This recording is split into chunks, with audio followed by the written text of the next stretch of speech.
everyone! It's me again, Tasher. I-share lang nako sa inyo magluto ta karon og Alfredo og spaghetti. So, gamit na ko mao na ang sa spaghetti sauce.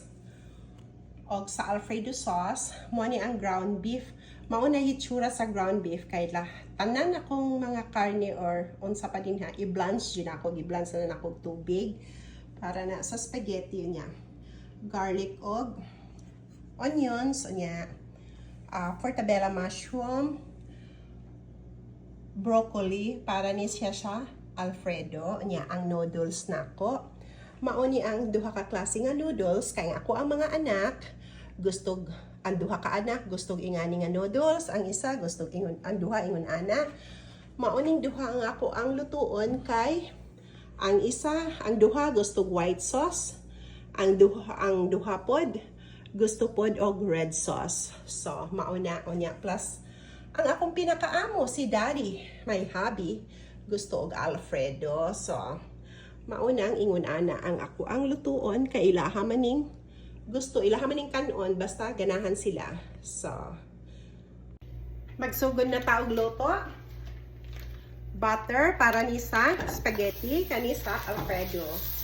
So anak ko magluto. Dungano na nako sila butang, sibuyas, bawang. Tapos tali ko na yan, pareho dyan. Sibuyas at saka bawang. Ito, style ko lang to ha. So, sabay naman yan sila maluluto.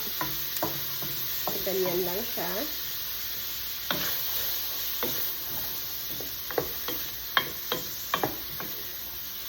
Super dali lang siya. Ipa-brown lang natin.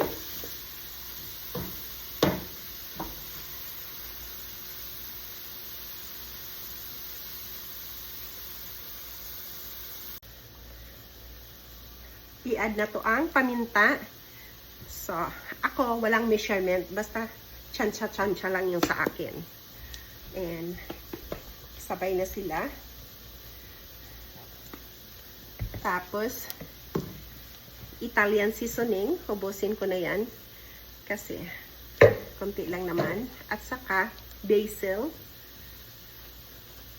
Kung may fresh kayo, so fresh ang gamitin nyo.